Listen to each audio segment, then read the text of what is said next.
14 de junio de 2015, madrugada, Springfield, Missouri. Los vecinos de un tranquilo barrio residencial se despiertan con algo extraño. En la cuenta de Facebook de Dee Dee Blanchard, una madre soltera de 48 años, conocida por cuidar abnegadamente a su hija gravemente enferma, aparece un mensaje que congela la sangre de quienes lo leen. Esta perra está muerta. Los amigos y familiares entran en pánico inmediato. Dee Dee había dedicado su vida entera a cuidar de Gypsy Rose, su hija de 24 años que sufría leucemia, distrofia muscular, epilepsia, asma crónica y parálisis de la mitad inferior del cuerpo. Una niña que, según todos los médicos, tenía la capacidad mental de una pequeña de 7 años debido a daño cerebral por nacimiento prematuro. Una hija que no podía caminar, que se alimentaba por sonda, que dependía completamente de su madre para sobrevivir. Y ahora, ese mensaje. ¿Quién lo había escrito? ¿Dónde estaba Dee Dee? ¿Y dónde estaba Gypsy Rose? Los vecinos llaman al 911 frenéticamente. La policía llega a la casa rosada que Dee Dee y Gypsy compartían, una vivienda que habían recibido como donación de la organización Habitat for Humanity, después de que supuestamente lo perdieran todo en el huracán Katrina. El auto de la familia está estacionado afuera. No hay señales de forcejeo en puertas ni ventanas. Los oficiales tocan la puerta, pero nadie responde. El silencio es total y ominoso. Finalmente deciden entrar. Lo que encuentran adentro cambiará todo lo que todos creían saber sobre la familia Blanchard. El cuerpo de Dee Dee yace boca abajo en su cama, bajo una colcha rosada. Lleva muerta varios días. La sangre seca ha formado un charco enorme debajo de ella. Su espalda es un muestrario de puñaladas, 17 para ser exactos.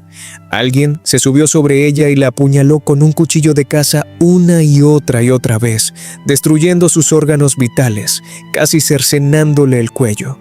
Pero hay algo más perturbador que el cuerpo mutilado de Dee Dee. La silla de ruedas de Gypsy Rose está vacía en la sala.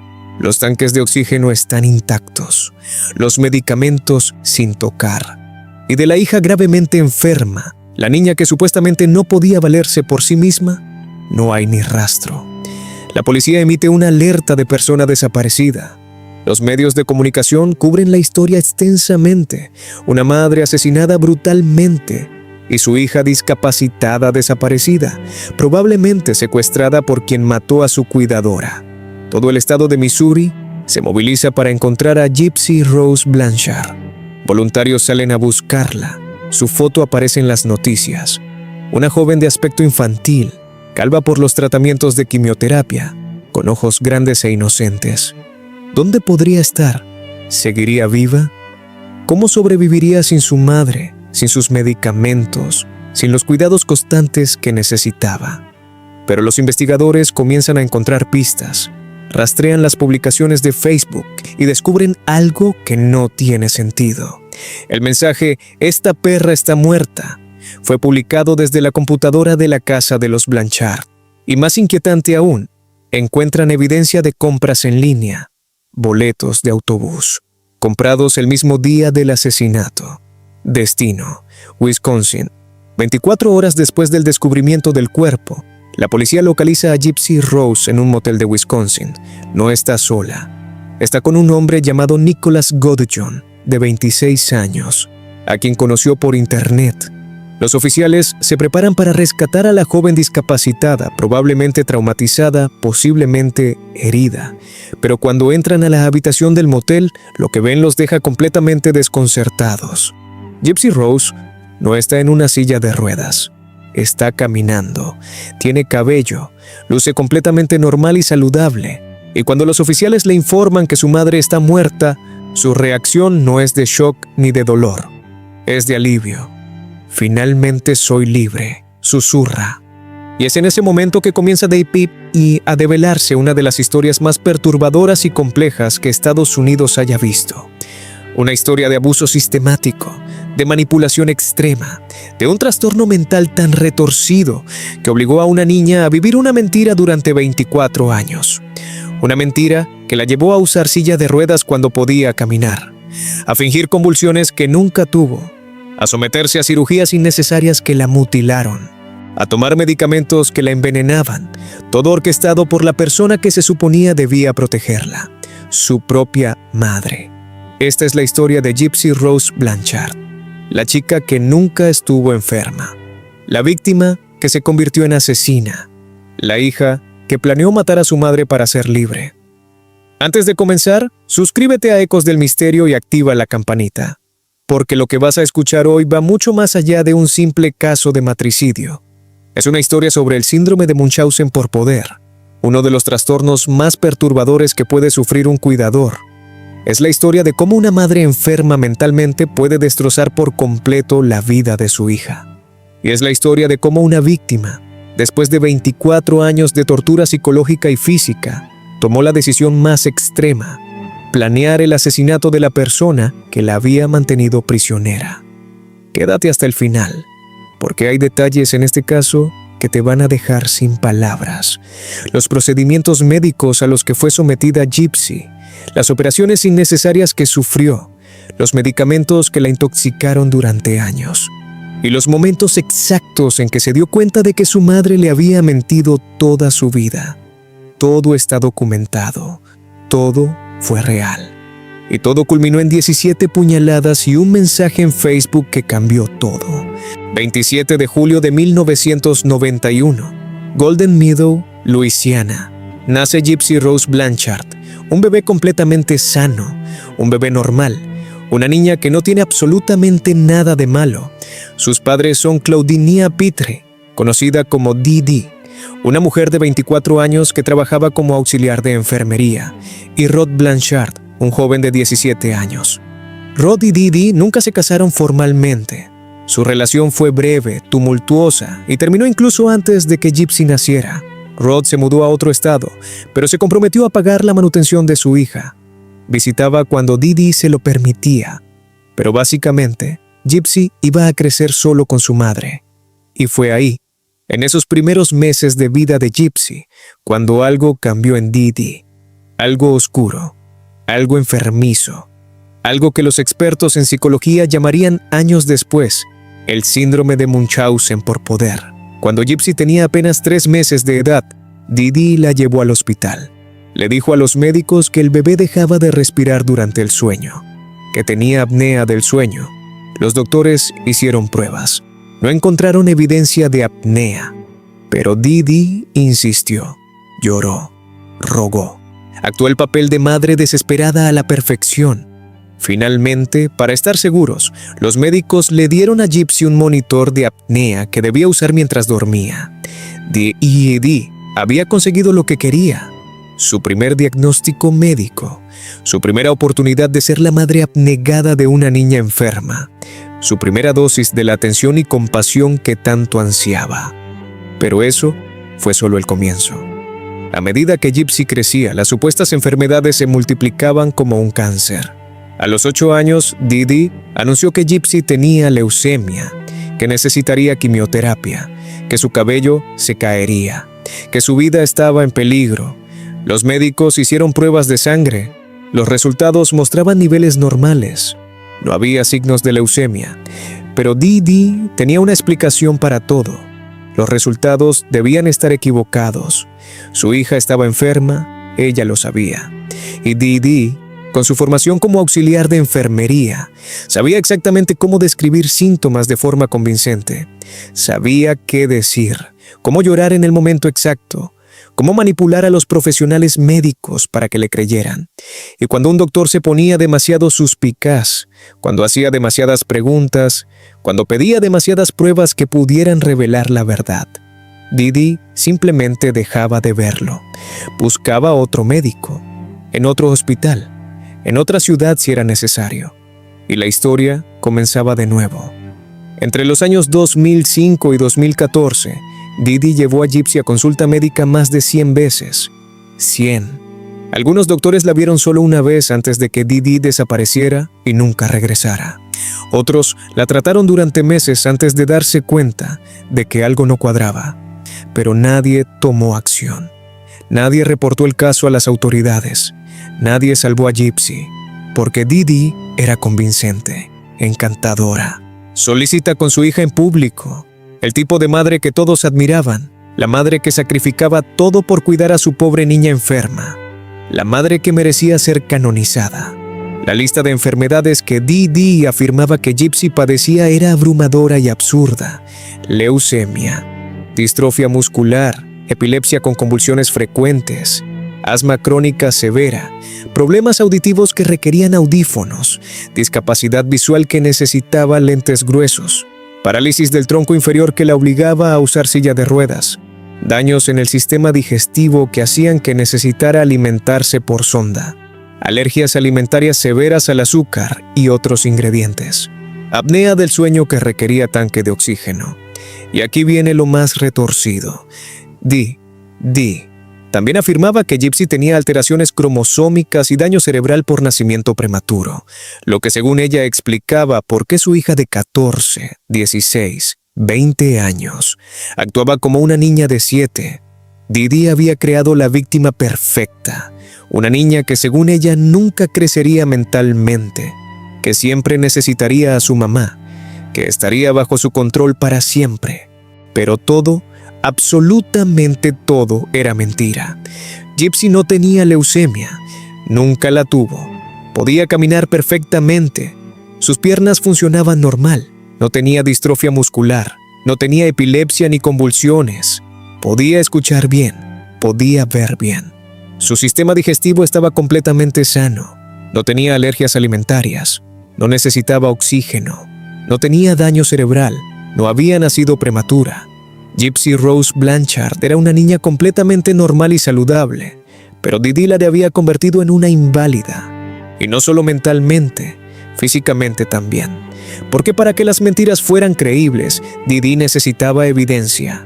Y esa evidencia vino en forma de procedimientos médicos reales, cirugías reales, mutilaciones reales. A Gypsy le extirparon las glándulas salivales, un procedimiento innecesario, doloroso, que cambió su voz para siempre, haciéndola sonar infantil y débil. Le colocaron una sonda de alimentación directamente en el estómago, una cirugía invasiva que dejó una cicatriz permanente y que causó infecciones recurrentes. Todo porque Dee insistía en que su hija no podía comer normalmente. Le administraron medicamentos para la epilepsia que Gypsy no tenía, medicamentos que causaban somnolencia, confusión, cambios de humor, medicamentos que la drogaban y la mantenían en un estado de semiconciencia constante. Le dieron medicamentos para el asma, aunque Gypsy respiraba perfectamente. Le pusieron audífonos que no necesitaba, lentes que distorsionaban su visión normal. Dee afeitaba completamente la cabeza de Gypsy para simular la pérdida de cabello por quimioterapia, una y otra vez, durante años. Obligaba a Gypsy a usar la silla de ruedas todo el tiempo en público, incluso dentro de la casa cuando había visitas. Si Gypsy intentaba pararse, Dee la golpeaba, la amenazaba. Le decía que si alguien descubría que podía caminar, la separarían, que Gypsy iría a un orfanato, que nunca volvería a ver a su madre. Y Gypsy, siendo una niña pequeña, le creía, porque Dee era su madre, su única familia, la única persona en el mundo que supuestamente la amaba. El síndrome de Munchausen por poder es uno de los trastornos más perturbadores que puede sufrir un cuidador. La persona, generalmente la madre, inventa enfermedades en su hijo, o peor aún, causa enfermedades reales. Todo para recibir atención, compasión, admiración, para ser vista como una mártir, como una santa, como la madre que sacrifica todo por su pobre hijo enfermo. No lo hace por dinero, aunque el dinero puede ser un beneficio secundario. Lo hace por la gratificación emocional, por el reconocimiento social, por sentirse importante, necesitada, indispensable. Y Dee Blanchard era el caso del libro de texto del síndrome de Munchausen por poder. Había convertido a su hija en un proyecto, en una forma de arte retorcida. Y cada enfermedad que inventaba, cada cirugía innecesaria que conseguía para Gypsy, era una pincelada más en su obra maestra de engaño. A medida que Gypsy crecía, la prisión que Dee había construido se volvía más y más sofisticada, Físicamente, mantener la farsa se volvía más difícil porque Gypsy ya no era una niña pequeña, era una adolescente. Su cuerpo se estaba desarrollando normalmente a pesar de todos los medicamentos que Didi le daba, pero Didi tenía una solución para eso también.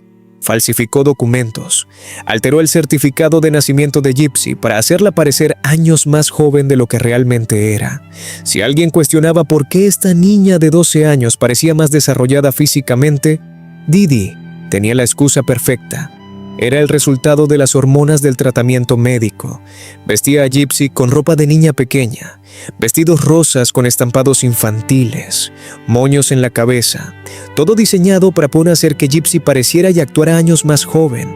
Le decía a Gypsy que debía hablar con voz aguda, que debía actuar infantil, que debía llamarla mami con voz de bebé.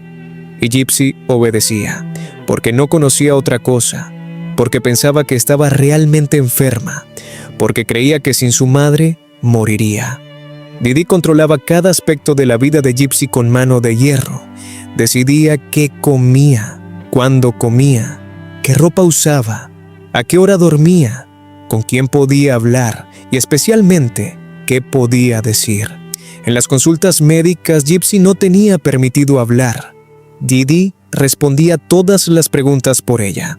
Si un doctor intentaba hablar directamente con Gypsy, Didi interrumpía inmediatamente. Decía que su hija se confundía fácilmente por su daño cerebral, que era mejor hablar con ella, la madre, quien conocía mejor la situación médica de su hija. Y los doctores, en su mayoría, aceptaban esta explicación. Después de todo, Didi parecía una madre dedicada. Llevaba registros meticulosos de todos los supuestos síntomas de Gypsy. Sabía fechas exactas, nombres de medicamentos, dosis precisas. Parecía más profesional que muchos doctores. ¿Por qué dudar de ella? En casa, Didi mantenía a Gypsy aislada del mundo exterior. No iba a la escuela regular. Didi decía que su condición era demasiado frágil. En su lugar, supuestamente recibía educación en casa. Pero en realidad, Didi no le enseñaba casi nada. Gypsy aprendió a leer y escribir básicamente, pero su educación era extremadamente limitada. No tenía amigos de su edad, no podía salir a jugar, no podía tener vida social normal. Didi decía que era para protegerla, que el mundo exterior era peligroso para una niña tan enferma, que los gérmenes podrían matarla, que otros niños serían crueles con ella, que era mejor quedarse en casa, segura, con mami. Solo con mami, para siempre. La familia de Didi comenzó a sospechar relativamente temprano que algo estaba mal. La madre de Didi, Emma, notó inconsistencias en las historias, cuestionó algunos de los diagnósticos, preguntó por qué Gypsy nunca mejoraba a pesar de años de tratamiento. Pero Didi reaccionó cortando contacto. Se alejó de su familia, se mudó lejos, y cuando Emma murió, algunos familiares sospecharon que Didi podría haber tenido algo que ver. Emma había muerto de inanición, según el certificado de defunción, y Didi había sido su principal cuidadora en sus últimos meses. ¿Había practicado Didi sus habilidades de Munchausen con su propia madre antes de perfeccionarlas con Gypsy? Nunca se investigó, nunca se sabrá. Pero el patrón estaba ahí. Didi disfrutaba cuidando a personas enfermas, o mejor dicho, disfrutaba creando personas enfermas para poder cuidarlas. En 2005, el huracán Katrina devastó Luisiana. Didi vio una oportunidad. Afirmó ser víctima del huracán aunque no lo habían perdido todo como decía. Pero esa mentira le dio la excusa perfecta para mudarse lejos, para empezar de nuevo, en un lugar donde nadie conociera la historia médica completa de Gypsy. Se mudaron a Springfield, Missouri, y ahí es donde la farsa alcanzó proporciones monumentales. Como supuestas víctimas del Katrina, Didi y Gypsy recibieron ayuda masiva. Organizaciones benéficas se volcaron para ayudar a la pobre madre soltera con su hija terriblemente enferma que había perdido todo en el huracán. Habitat for Humanity les construyó una casa nueva, completamente adaptada para silla de ruedas, pintada de rosa, el color favorito de Gypsy según Didi. Recibieron miles de dólares en donaciones, ropa gratis, comida gratis, viajes gratis a Disney World, conocieron celebridades, fueron rostros de campañas benéficas. Didi había alcanzado el reconocimiento que tanto ansiaba, y Gypsy era su boleto dorado. Pero conforme Gypsy entraba en la adolescencia, algo comenzó a cambiar. Comenzó a darse cuenta de cosas, pequeñas cosas al principio. Notó que cuando su madre no estaba mirando, ella podía pararse de la silla de ruedas sin problema, que sus piernas funcionaban perfectamente. Comenzó a cuestionarse por qué necesitaba tantos medicamentos si no se sentía enferma cuando no los tomaba. Empezó a escuchar conversaciones entre médicos que no cuadraban con lo que su madre le decía. Un doctor mencionó que sus pruebas de sangre salían normales. Otro dijo que no encontraba evidencia de distrofia muscular. Y Gypsy comenzó a sospechar lo impensable, que quizás, solo quizás, no estaba realmente enferma. Que quizás su madre le había estado mintiendo toda su vida. 2011. Gypsy tiene 20 años, aunque su certificado de nacimiento falsificado dice que tiene 15. Es en ese año que comienza su primer intento real de escapar del control de Didi. Conoce a un hombre en una convención de ciencia ficción a la que Didi la había llevado. Gypsy, desesperada por afecto, por conexión humana genuina, se enamora de él. Comienzan una relación secreta, o al menos Gypsy piensa que es secreta. Planean escapar juntos. Gypsy está lista para abandonar todo, para finalmente ser libre. Pero Didi descubre la relación, y su reacción es violenta y calculada. Confronta al hombre, le muestra el certificado de nacimiento falso de Gypsy. Le dice que Gypsy es menor de edad, que tiene 15 años. El hombre, aterrado de ir a la cárcel por estar con una menor, termina la relación inmediatamente. Huye, abandona a Gypsy. Y Didi la lleva de vuelta a casa. El castigo por intentar escapar es brutal. Didi rompe la computadora de Gypsy, su única conexión con el mundo exterior. La ata a la cama con cadenas y candados, la golpea, la priva de comida durante días, le grita que es una niña mala, que es ingrata, que después de todo lo que Didi ha hecho por ella, así le paga. Gypsy aprende una lección aterradora ese día. Escapar no es una opción. Su madre hará lo que sea necesario para mantenerla prisionera, incluso si eso significa violencia física, incluso si eso significa tortura. Pero la semilla de la rebelión ya había sido plantada. Gypsy había probado un pedacito de libertad. Había sentido lo que era tener una relación con alguien que no fuera su madre. Y aunque ese primer intento terminó en desastre, ahora sabía algo crucial. El mundo exterior existía, y ella quería ser parte de él. Comenzó a investigar en secreto. Cuando Didi le daba la computadora por periodos cortos y supervisados, Gypsy buscaba información sobre sus supuestas enfermedades. Leía sobre distrofia muscular, sobre leucemia, sobre parálisis. Y cada artículo que leía la convencía más de que ella no tenía esas condiciones. Sus síntomas no coincidían. Su experiencia no coincidía. Nada coincidía excepto la palabra de su madre. Y la palabra de su madre, Gypsy, estaba comenzando a darse cuenta. No valía nada. Gypsy también comenzó a experimentar con su cuerpo en secreto. Se paraba de la silla de ruedas cuando Didi salía de la habitación. Caminaba. Corría incluso. Sus piernas funcionaban perfectamente. Siempre habían funcionado. Intentaba comer azúcar, que supuestamente era letal para ella por sus alergias. No pasaba nada. No le daba alergia. No se enfermaba. Podía comerlo sin problema. Dejaba de tomar algunos de sus medicamentos cuando Didi no estaba vigilando. Y se sentía mejor, no peor. Más alerta, más despierta, más como ella misma. Cada pequeño experimento confirmaba lo que ya sospechaba. Su madre le había mentido durante toda su vida. Sobre todo, Gypsy no estaba enferma. Nunca lo había estado. Era una prisionera. Y su madre era su carcelera. En 2012, Didi llevó a Gypsy a ver a un neurólogo en Missouri. Este doctor, más perspicaz que los anteriores, comenzó a hacer preguntas difíciles. Notó que los reflejos de Gypsy eran normales, que sus respuestas neurológicas no coincidían con alguien que supuestamente tenía daño cerebral o distrofia muscular. Le pidió a Didi los expedientes médicos completos. Didi, como siempre, dijo que se habían perdido en el huracán Katrina. El neurólogo no le creyó. Sospechó fuertemente que esto era un caso de Munchausen por poder. Pero aquí está el problema. Sospechar no es suficiente. Necesitaba pruebas. Y Didi era experta en no dejar pruebas. El doctor admitió después que no tenía evidencia suficiente para reportar el caso a las autoridades, que Didi era demasiado convincente, que sabía exactamente qué decir para explicar cada inconsistencia. Así que no hizo nada. Y Gypsy siguió siendo prisionera. En 2009, alguien hizo un reporte anónimo a las autoridades de protección infantil. Dijeron que las historias médicas de Didi sobre Gypsy no tenían base real, que algo estaba mal. Las autoridades investigaron, pero Didi, una vez más, logró convencerlos de que todo estaba bien.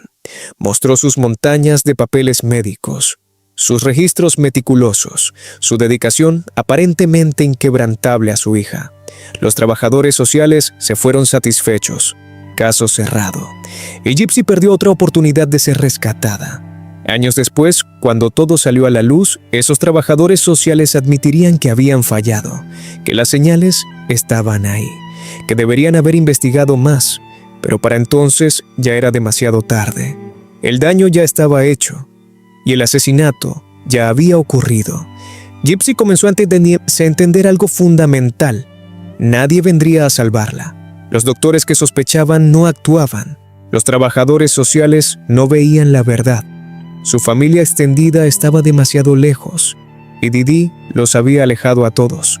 Su padre Rod vivía en otro estado, y solo sabía lo que Didi le contaba. Nadie sabía la verdad completa, y los que sospechaban algo no hacían nada para ayudarla. Si Gypsy quería ser libre, tendría que liberarse ella misma. Pero, ¿cómo? Era una joven de 20 y tantos años con la educación de una niña de primaria, sin dinero, sin documentos legales reales ya que Didi los había falsificado, sin habilidades para sobrevivir en el mundo real, sin amigos, sin nadie en quien confiar.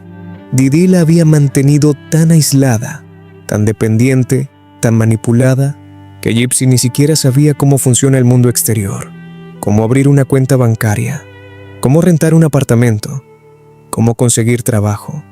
No tenía idea. Didi se había asegurado de eso.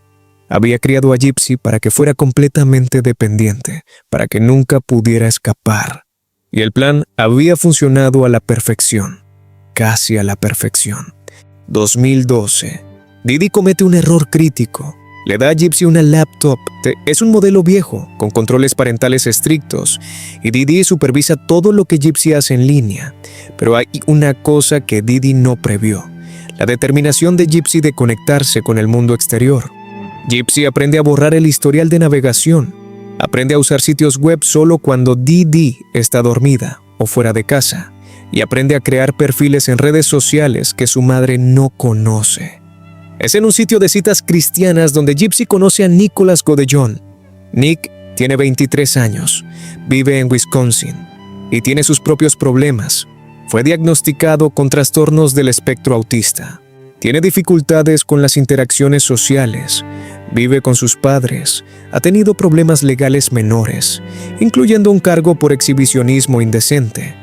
No es precisamente el príncipe azul, pero para Gypsy, que nunca ha tenido una relación real, que ha estado aislada del mundo toda su vida, Nick es perfecto, porque le presta atención, porque le dice que es hermosa, porque habla con ella como si fuera una persona real, no una niña enferma.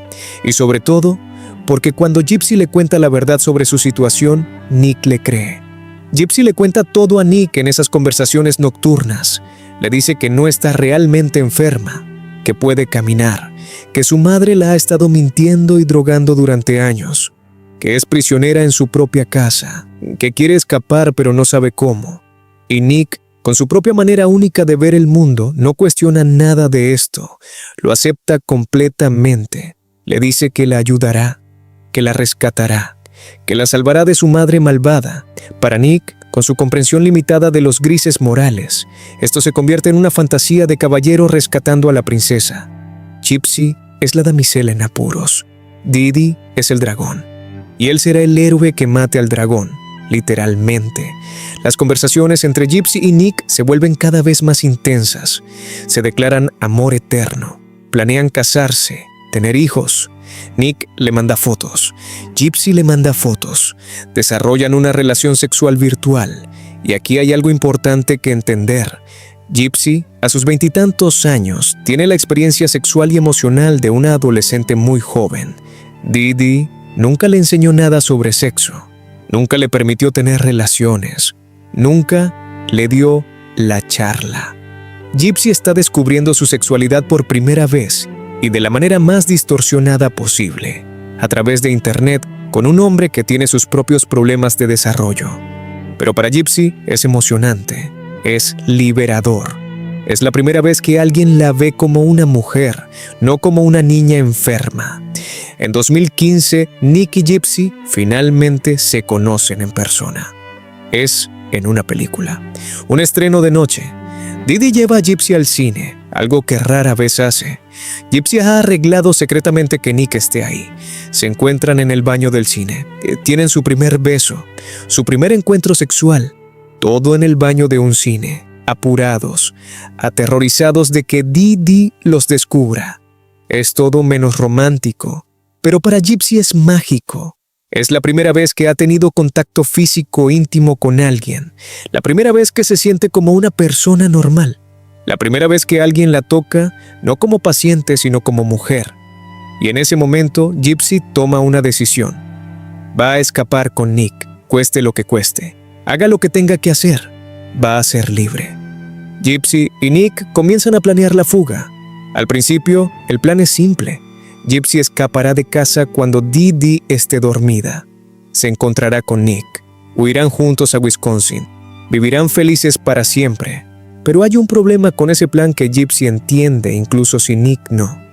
Dee nunca la dejará ir. Nunca. Dee la encontrará.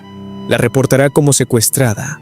Usará todos esos documentos médicos falsos para convencer a la policía de que Gypsy es una discapacitada mental que fue secuestrada por un depredador.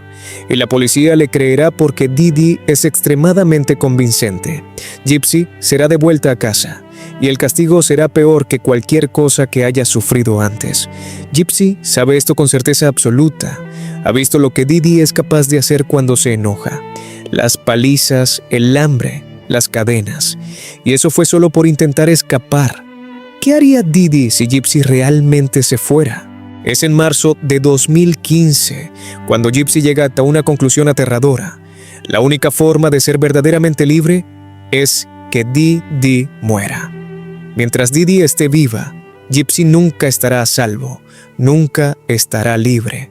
Dee la perseguirá hasta el fin del mundo. Usará cada recurso, cada mentira, cada manipulación, para traer a Gypsy de vuelta a su prisión. La única solución, la única salida real, es que Dee desaparezca permanentemente. Y Gypsy, una joven de 24 años que ha sido víctima de abuso toda su vida, que nunca ha tenido agencia sobre su propia existencia, que ha sido drogada y manipulada y torturada durante décadas, toma la decisión más extrema de su vida. Le dice a Nick que necesitan matar a su madre, y Nick, con su visión del mundo en blanco y negro, con su deseo de ser el héroe de Gypsy, con su incapacidad de comprender completamente las consecuencias de sus acciones, dice que sí, que lo hará, que matará a Dee por amor, por rescatar a su princesa, por ser el héroe. Los meses entre marzo y junio de 2015 son una cuenta regresiva hacia la tragedia. Gypsy y Nick planean meticulosamente cómo y cuándo ocurrirá el asesinato. Intercambian cientos de mensajes en línea. Hablan en código. Usan aplicaciones encriptadas. Borran el historial constantemente. Gypsy sabe que si Dee descubre aunque sea un atisbo de lo que planean, todo terminará. Y ella probablemente no sobreviviría al castigo. Así que es cuidadosa, meticulosa. Más inteligente de lo que nadie le ha dado crédito jamás. Las conversaciones entre Gypsy y Nick revelan mucho sobre sus personalidades y su dinámica. Gypsy es la estratega, la que piensa en los detalles, la que pregunta cosas como ¿dónde esconderemos mi silla de ruedas después? ¿Cómo explicaremos que puedo caminar? ¿Qué diremos cuando la policía nos encuentre? Nick, por otro lado, está enfocado en la fantasía, en ser el caballero que salva a la princesa. Habla sobre el asesinato en términos casi románticos, sobre cómo liberará a Gypsy, sobre cómo finalmente estarán juntos. No parece comprender completamente que están planeando matar a un ser humano. Para él, Dee no es una persona. Es el villano de una historia, y los villanos deben ser derrotados. Gypsy es quien decide la fecha, 12 de junio de 2015. Es una noche cuando sabe que Dee estará profundamente dormida. Dee toma medicamentos para dormir, algo que Gypsy sabe perfectamente. Es la noche perfecta. Nick viajará desde Wisconsin hasta Springfield, Missouri. Llegará tarde en la noche. Gypsy dejará la puerta trasera abierta. Nick entrará, irá al dormitorio de Dee y hará lo que tienen planeado. Mientras tanto, Gypsy esperará en otra parte de la casa. No quiere ver, no quiere escuchar, solo quiere que termine. Hay algo importante que entender aquí. Gypsy no es una asesina por naturaleza. No es violenta. No disfruta la idea de la violencia. De hecho, toda la idea la aterroriza. Pero en su mente, después de 24 años de abuso, después de incontables cirugías innecesarias, después de ser drogada y golpeada y encadenada, después de vivir una mentira completa que destruyó su infancia y adolescencia y adultez temprana, Gypsy siente que no tiene opción. Es matar o seguir siendo asesinada lentamente. Es libertad o muerte en vida. Y elige libertad. Nick compra un cuchillo de caza. Un cuchillo grande, intimidante, con hoja cerrada. Lo esconde en su mochila. Le dice a sus padres que va a visitar a una amiga. Compra un boleto de autobús de Wisconsin a Missouri. Es un viaje largo. Horas de sentarse ahí, con ese cuchillo en su mochila, sabiendo lo que van a hacer cuando llegue. ¿En qué piensa Nick durante ese viaje? ¿Tiene dudas? ¿Considera darse vuelta? Nunca lo sabremos completamente. Pero lo que sí sabemos es que no se detiene. Llega a Springfield en la noche del 11 de junio. Se encuentra con Gypsy en un lugar predeterminado. Van juntos a la casa rosada de Dee y esperan hasta que están seguros de que Dee está profundamente dormida. 11 de junio de 2015, cerca de medianoche. La casa rosada en Springfield está en silencio. Dee Blanchard duerme en su cama, bajo su colcha rosa favorita, sin idea de lo que está por ocurrir.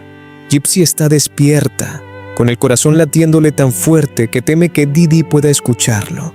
Nick está afuera esperando la señal. Gypsy le manda un mensaje de texto. Está dormida, puedes entrar. Nick abre la puerta trasera que Gypsy dejó sin seguro. Entra a la casa. Lleva guantes, lleva su cuchillo y lleva la determinación de ser el héroe de esta historia retorcida. Gypsy le muestra dónde está el dormitorio de Dee. Le susurra, te amo. Y luego se va.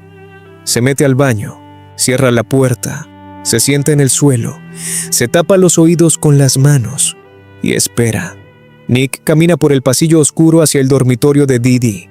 Abre la puerta. La habitación huele a medicamentos y perfume barato. Dee está ahí, acostada boca abajo, completamente vulnerable, completamente inconsciente gracias a sus pastillas para dormir. Nick se acerca a la cama, sube encima de Dee y comienza a pupuñarse a apuñalarla. La primera puñalada despierta a Dee. Grita, un grito de terror absoluto que perfora el silencio de la casa. Gypsy, en el baño, lo escucha a pesar de tener las manos sobre sus oídos y comienza a llorar en silencio. Dee grita el nombre de su hija. Gypsy, Gypsy. Pero Gypsy no viene, no la salva. Se queda en el baño, tapándose los oídos, llorando, temblando, mientras su madre es asesinada a pocos metros de distancia. Dee le pregunta a Nick quién es. ¿Por qué estás haciendo esto? Y Nick, según su propia confesión posterior, le responde, soy tu maldita pesadilla.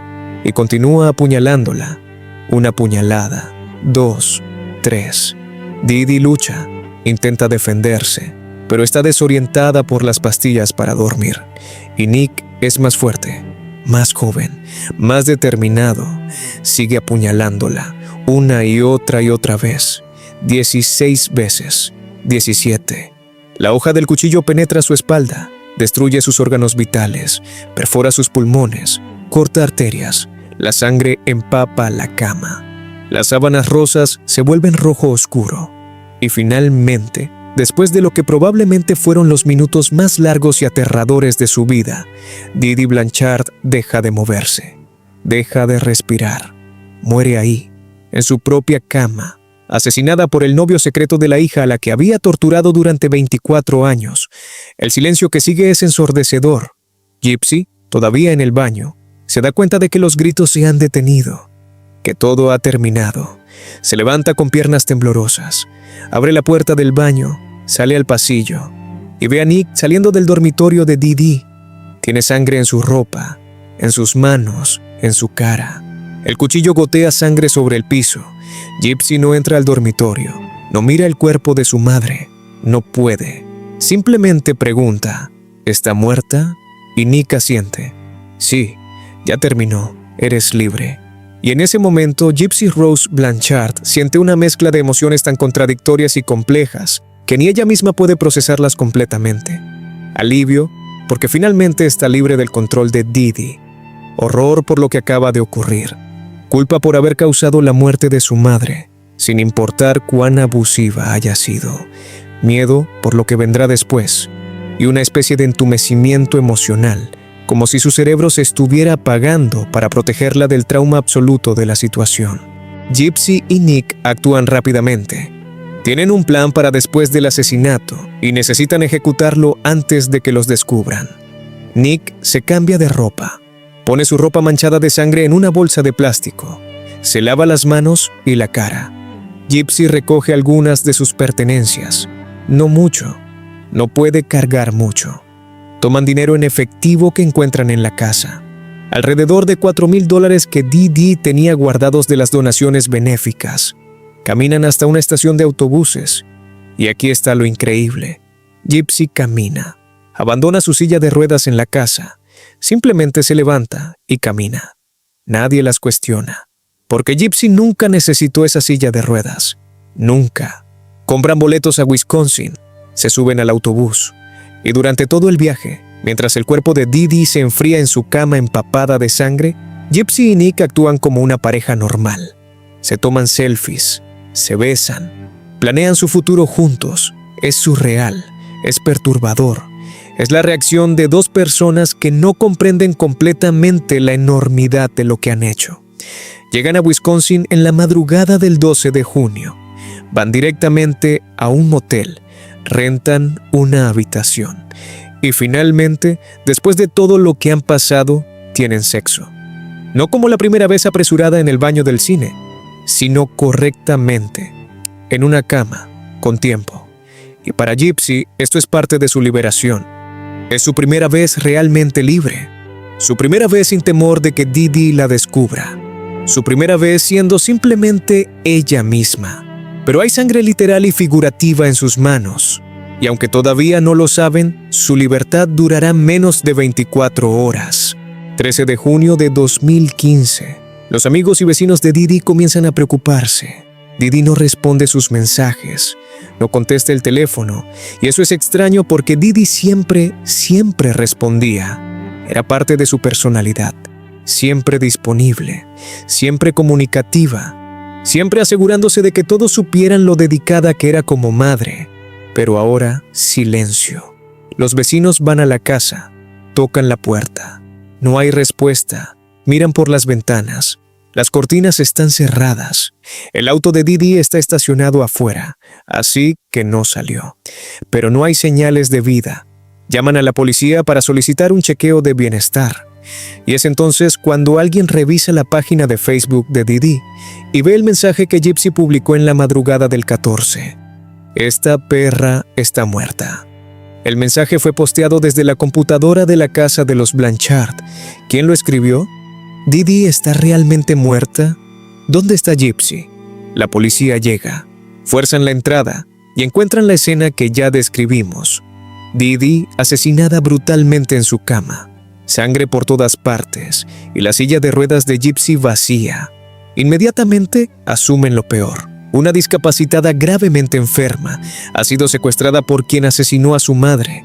Emiten alertas. Los medios cubren la historia. La foto de Gypsy aparece en todas partes. Una joven calva, en silla de ruedas con apariencia frágil. Si ven a esta niña, reporten inmediatamente. Podría estar en grave peligro. Voluntarios salen a buscarla. La comunidad que tanto amaba a Didi y admiraba su dedicación a Gypsy se moviliza para encontrar a la pobre niña discapacitada. Pero los investigadores comienzan a encontrar cosas que no cuadran. Los boletos de autobús comprados en línea, las conversaciones en Facebook entre Gypsy y un tal Nick, rastrean las direcciones IP, siguen el rastro digital y los lleva a Wisconsin, a un motel específico, a una habitación específica. 14 de junio, al mediodía. La policía rodea el motel, se preparan para un rescate. Esperan encontrar a Gypsy traumatizada, posiblemente herida, mantenida contra su voluntad por un secuestrador violento. Tocan la puerta de la habitación. Policía, abran la puerta. Nick abre. Está confundido, pero no resistente. No huye. Simplemente deja entrar a los oficiales. Y ahí está Gypsy, de pie, no en silla de ruedas, de pie sobre sus propias piernas, con cabello, no calva, con aspecto completamente saludable. Los oficiales están desconcertados. Esto no es la discapacitada que esperaban encontrar. Esta es una joven adulta aparentemente normal. ¿Eres Gypsy Rose Blanchard?, preguntan. Sí, ella responde. ¿Estás bien? ¿Te han lastimado? No, estoy bien. Estoy libre. Libre. Esa palabra resuena extrañamente. Tu madre está muerta, le informan. Esperan lágrimas, esperan shock.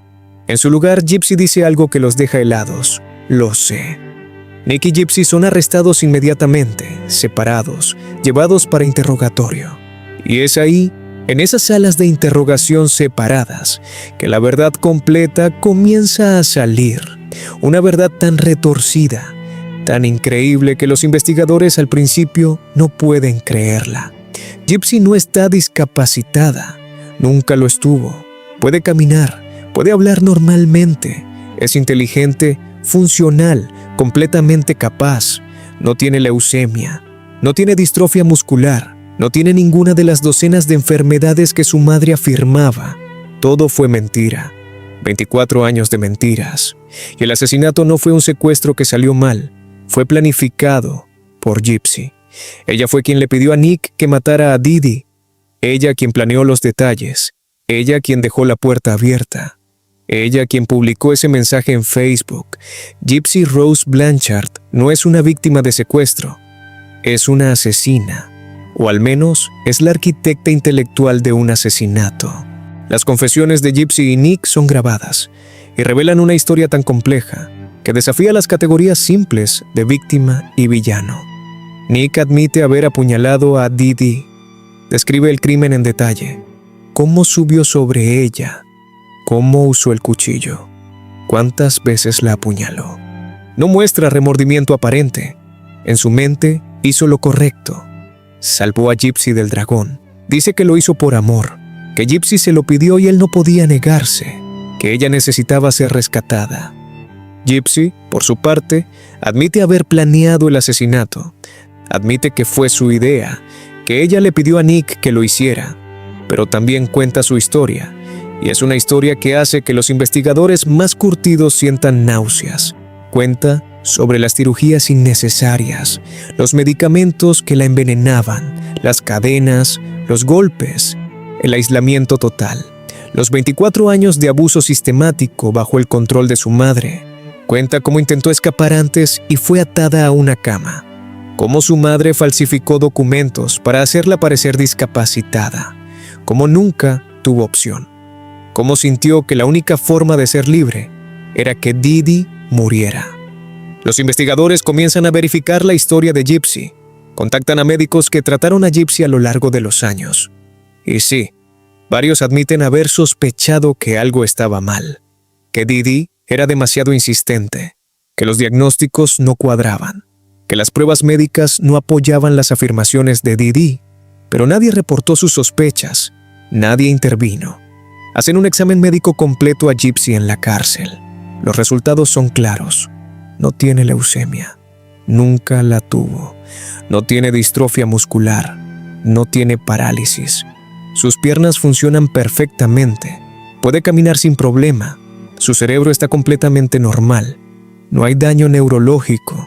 Es una adulta joven saludable que fue sometida a abuso médico extremo durante toda su vida. Encuentran las cicatrices de las cirugías innecesarias, la cicatriz de la sonda de alimentación, las marcas donde le extirparon las glándulas salivales, evidencia física del síndrome de Munchausen por poder de Didi.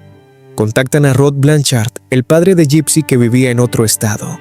Rod está devastado por enterarse de que su hija nunca estuvo enferma, que Didi lo engañó durante 24 años, que las fotos que Didi le mandaba de Gypsy en silla de ruedas, calva, enferma, todas eran parte de una farsa elaborada, que envió dinero de manutención para medicamentos que Gypsy no necesitaba y tratamientos que eran fraudulentos. Rod había confiado en Didi completamente. Nunca cuestionó los diagnósticos. ¿Por qué lo haría? ¿Qué madre mentiría sobre algo así? Ahora entiende que Didi estaba profundamente enferma mentalmente, que su hija fue víctima de uno de los peores casos de abuso infantil que el sistema médico había visto. Y siente una culpa tremenda por no haber visto las señales, por no haber estado más presente, por no haber protegido a Gypsy. Pero también entiende algo crucial. Gypsy fue víctima, primero de su madre, y ahora del sistema de justicia que tiene que decidir cómo procesarla por el asesinato. El caso se vuelve nacional. Los medios de comunicación cubren cada detalle. Expertos en psicología son entrevistados sobre el síndrome de Munchausen por poder. La gente debate en redes sociales. ¿Es Gypsy víctima o villana? ¿Tuvo justificación para matar a su madre después de tantos años de abuso? ¿O hay una línea que nunca debe cruzarse sin importar las circunstancias? El fiscal tiene que tomar decisiones difíciles. Sí, Gypsy fue víctima de abuso horrible, pero también planificó fríamente el asesinato de su madre. No lo hizo en defensa propia en el calor del momento. Lo planificó durante meses. Compró boletos de autobús. Dejó la puerta abierta. Se escondió mientras Nick hacía el trabajo sucio. Y después huyó y actuó como si nada hubiera pasado. Eso es premeditación. Eso es asesinato. Pero las circunstancias son tan extraordinarias que el fiscal está dispuesto a negociar. Julio de 2016. Gypsy Rose Blanchard se declara culpable de asesinato en segundo grado como parte de un acuerdo con la fiscalía. El cargo podría haberle dado cadena perpetua, pero considerando las circunstancias extremas de abuso que sufrió, el acuerdo le ofrece 10 años de prisión. Gypsy acepta. En la audiencia de sentencia, Gypsy habla. Con voz temblorosa, dice que lamenta lo que hizo, que no hay día que no piense en su madre, que desearía haber encontrado otra forma de escapar. Ella era una mujer enferma, dice Gypsy, refiriéndose a Didi. Y desafortunadamente, yo no tenía la educación suficiente para entender eso. Desearía poder hacerlo diferente. Iría a la policía. Buscaría ayuda de verdad. Pero luego añade algo crucial. Pero también entiendan que pasé 24 años siendo torturada. 24 años sin libertad. 24 años creyendo que estaba muriendo cuando estaba completamente sana.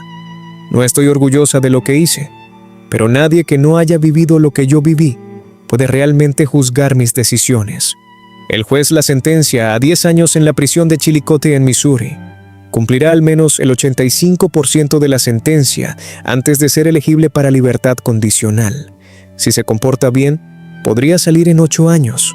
Gypsy es llevada a prisión y paradójicamente describe ese día como uno de los más felices de su vida. En una entrevista posterior, Gypsy dirá: "El mejor recuerdo que tengo en toda mi vida es el día en que llegué a prisión. Salí a las mesas de picnic afuera y pensé, soy libre. Soy libre de tener amigos. Soy libre de hacer lo que quiera. Soy libre de ser yo misma". Piénsalo, Gypsy se siente más libre en prisión que en cualquier otro momento de su vida, porque en prisión nadie le está mintiendo. Nadie la está drogando, nadie la está encadenando, nadie la está obligando a fingir enfermedades. Por primera vez en 24 años puede ser ella misma. Puede caminar abiertamente, puede comer lo que quiera, puede aprender, puede tener amigas, puede tener una vida, aunque sea detrás de rejas. El caso de Nicholas Godejohn es diferente. Nick no acepta un acuerdo. Va a juicio en noviembre de 2018. Su defensa argumenta que tiene problemas de desarrollo, que fue manipulado por Gypsy, que no entendía completamente lo que estaba haciendo, que creía genuinamente que estaba rescatando a Gypsy de un monstruo. La fiscalía argumenta que Nick sabía exactamente lo que hacía, que premeditó el asesinato, que compró el cuchillo específicamente para matar a Didi, que viajó cientos de millas con ese propósito, que apuñaló a Didi 17 veces mientras ella suplicaba por su vida. Eso no es un rescate, es un asesinato brutal. Gypsy testifica en el juicio de Nick. Es incómodo verla ahí, declarando contra el hombre que dice haber amado, el hombre que mató por ella. Cuando le preguntan de quién fue la idea de matar a Didi, Gypsy no duda. Mía. Fue mi idea. Quería liberarme de ella. Cuando le preguntan por qué no buscó otras formas de escapar, Gypsy responde: verdaderamente no creí que nadie fuera a creerme si les decía la verdad. Mi madre tenía documentos que decían que yo no era competente mentalmente. Pensé que si le decía a alguien, mi madre los convencería de que era un invento mío. El jurado delibera y encuentran a Nicholas Godejohn culpable de asesinato en primer grado y acción criminal armada. Es sentenciado a cadena perpetua sin posibilidad de libertad condicional. Pasará el resto de su vida en prisión. Hoy, Nick está en el Centro Correccional de Potosí en Missouri. Ha dado algunas entrevistas desde prisión, donde insisten que no se arrepiente de lo que hizo, que salvó a Gypsy, que el verdadero monstruo era Didi, que él fue el héroe. Su familia ha dicho que Nick tiene dificultades para entender por qué está en prisión, que en su mente hizo algo bueno, rescató a alguien, y la sociedad lo está castigando por eso. Es una perspectiva profundamente distorsionada, pero quizás comprensible dada su diagnóstico de trastornos del espectro autista y su desarrollo emocional limitado. Nick y Gypsy intercambiaron cartas por un tiempo después de sus arrestos, pero eventualmente Gypsy cortó contacto. Comenzó a darse cuenta de que su relación con Nick había sido tan disfuncional como su relación con Didi, aunque de manera diferente. Que Nick no era su salvador, que era solo otro hombre tratando de controlar su narrativa, su vida. Y Gypsy estaba harta de ser controlada. En prisión, Gypsy Rose Blanchard florece. Es un verbo extraño de usar sobre alguien encarcelado por asesinato, pero es verdad. Por primera vez en su vida, Gypsy tiene estructura sin abuso, tiene rutina sin tortura, tiene límites sin cadenas, va a clases de educación general, completa su GET, el equivalente de la secundaria, lee vorazmente, libros que nunca tuvo permitido leer cuando vivía con Didi, aprende sobre historia, ciencia, literatura, su inteligencia, que siempre estuvo ahí, pero que Didi suprimió deliberadamente, finalmente tiene oportunidad de desarrollarse. Hace amigas en prisión, otras reclusas que conocen su historia. Algunas la admiran por sobrevivir, otras la critican por matar. Pero Gypsy aprende a navegar esas dinámicas. Aprende habilidades sociales que nunca tuvo oportunidad de desarrollar. Participa en programas de la prisión, asesoramiento, grupos de trauma, terapia para víctimas de abuso. Trabaja en la biblioteca de la prisión. Es una reclusa modelo, sin problemas, sin quejas. Solo una joven tratando de reconstruirse después de una vida de horror. En 2022, Gypsy se casa. Su esposo es Ryan Scott Anderson, un maestro de educación especial de Luisiana. Conocieron cuando Ryan le escribió cartas después de ver el documental Mommy, Dead and Dearest de HBO. Quedó fascinado por su historia. Comenzaron correspondencia. Las cartas se volvieron llamadas telefónicas. Las llamadas se volvieron visitas. Y eventualmente amor. O al menos lo que Gypsy, con su experiencia limitada, cree que es amor. Se casan en la prisión en una ceremonia pequeña. Gypsy usa un vestido blanco que le prestaron. Ryan está nervioso pero feliz. Es su segunda oportunidad en el amor. Su oportunidad de hacerlo bien. De estar con alguien que no sea un manipulador como Didi o tan problemático como Nick. Ryan es estable, trabajador, normal. Exactamente lo que Gypsy cree que necesita. Planean su futuro juntos. Cuando Gypsy salga de prisión, vivirán en Luisiana. Tendrán hijos, una casa, una vida normal. Todo lo que Gypsy nunca tuvo. Mientras tanto, el caso de Gypsy se convierte en fenómeno cultural. HBO lanza el documental Mommy, Dead and Dearest en 2017. Es visto por millones, gana premios, introduce al público al concepto de síndrome de Munchausen por poder. La gente queda fascinada y horrorizada por la historia. En 2019, Hulu lanza The Act, una miniserie dramatizada sobre el caso. Patricia Arquette interpreta a Didi y gana un Emmy por su actuación. Joey King interpreta a Gypsy y es nominada para múltiples premios. La serie es vista por millones más. Gypsy se convierte en hombre reconocido internacionalmente. Hay libros escritos sobre el caso, documentales adicionales, especiales de televisión. El caso Blanchard se estudia en escuelas de medicina como ejemplo de Munchausen por poder, en escuelas de derecho como ejemplo de circunstancias atenuantes extremas, en programas de psicología como caso de abuso y trauma complejo. Y entonces llega el momento que Gypsy había estado esperando durante años, su liberación. 28 de diciembre de 2023. Después de cumplir 85% de su sentencia de 10 años, Gypsy Rose Blanchard camina libre de la prisión de Chillicothe. Tiene 32 años, la edad que su madre nunca le permitió actuar. Ryan está ahí esperándola. Su padre Rod también. Cámaras de medios de comunicación capturan el momento. Gypsy sale sonriendo con un abrigo nuevo, el cabello largo y saludable, caminando sobre sus propias piernas. «Soy libre», dice a las cámaras, «completamente libre por primera vez en mi vida». Los primeros días de libertad son abrumadores. Gypsy publica en redes sociales por primera vez. Gana millones de seguidores en TikTok e Instagram en cuestión de horas. Todos quieren saber sobre ella, verla, escucharla. Es tratada como celebridad, lo cual es extraño y problemático considerando que es convicta de asesinato. Pero el público la ve más como víctima que como criminal. La apoyan, la alientan, quieren que tenga su final feliz. Pero la realidad es más complicada. En marzo de 2024, solo 3 meses después de salir de prisión, Gypsy anuncia que se está separando de Ryan. El matrimonio no funcionó. Las expectativas no coincidieron con la realidad. Gypsy se da cuenta de que se casó con Ryan por las razones equivocadas, porque él era seguro, porque representaba normalidad, pero no porque lo amaba realmente, no de la forma en que una pareja debe amarse. Y Ryan, por su parte, se da cuenta de que la Gypsy que conoció en cartas y llamadas es diferente de la Gypsy en persona, que tiene trauma complejo, que necesita terapia intensiva, que casarse con ella 3 meses después de salir de prisión quizás fue precipitado. Y luego, en una revelación que sorprende a todos, Gypsy anuncia en julio de 2024 que está embarazada. El padre es Ken Urquhart, un exnovio que conoció por correspondencia cuando estaba en prisión, antes de conocer a Ryan. Gypsy y Ken reconectaron después de su separación de Ryan, y ahora esperan un bebé juntos. Gypsy va a ser madre. La niña que fue víctima de una madre con síndrome de Munchausen por poder, ahora creará una nueva vida. ¿Podrá Gypsy romper el ciclo? ¿Podrá ser la madre que Didi nunca fue? Es la pregunta que todos se hacen, y solo el tiempo lo dirá. El caso de Gypsy Rose Blanchard nos obliga a hacer preguntas incómodas sobre víctimas, victimarios y justicia. ¿Fue Gypsy víctima? Absolutamente. Sufrió uno de los casos más extremos de abuso infantil documentados.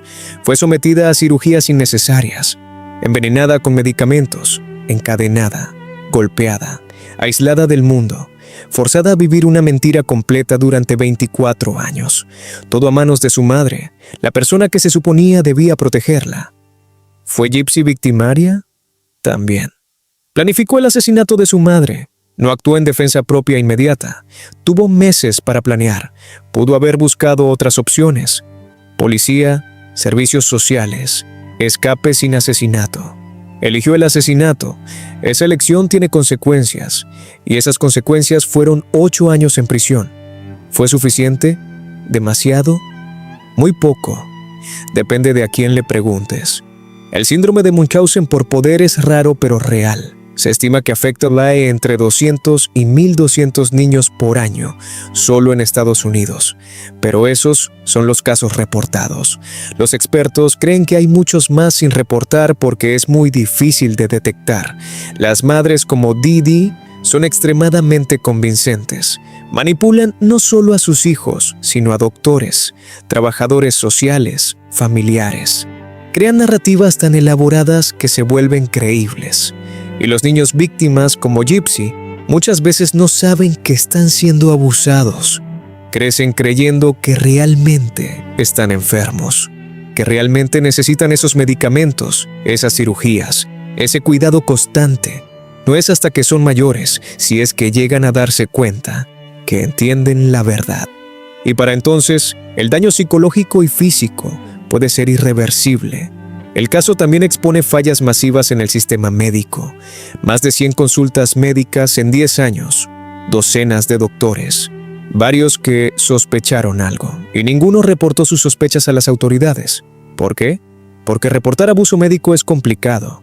Requiere evidencia sólida. Requiere estar dispuesto a enfrentar consecuencias legales si te equivocas. Requiere ir contra una madre que parece dedicada y amorosa. Es más fácil simplemente dejar de ver al paciente, cambiar a otro doctor, lavarse las manos del problema. Pero esa mentalidad permite que el abuso continúe, permite que niños como Gypsy sufran durante décadas sin ser rescatados.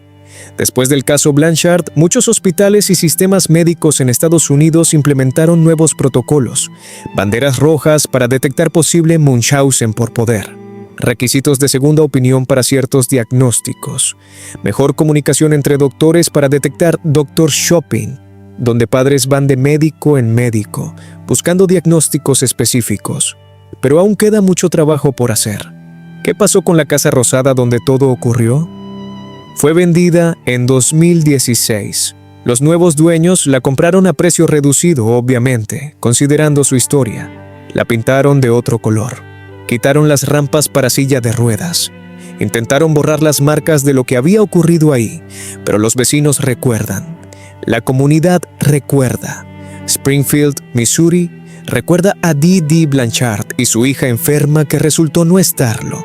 Recuerdan haber donado dinero, haber hecho eventos benéficos, haber creído cada mentira que Didi contó, y muchos sienten culpa por no haber visto las señales, por no haber cuestionado más, por haber sido parte del sistema que permitió que el abuso continuara. La familia de Didi está dividida en cómo recordarla. Algunos familiares insisten en que Didi era una buena persona que estaba enferma mentalmente, que el síndrome de Munchausen por poder es una enfermedad real que ella no podía controlar, que merece compasión, no demonización. Otros familiares dicen que Didi era malvada, que sabía exactamente lo que estaba haciendo, que disfrutaba torturando a Gypsy, que merecía lo que le pasó.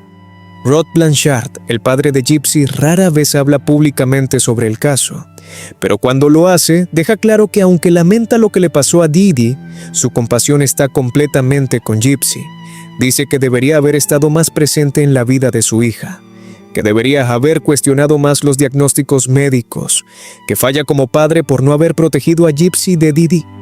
Pero también dice que está orgulloso de Gypsy, por sobrevivir, por reconstruirse, por tener el valor de empezar una nueva vida a pesar de todo.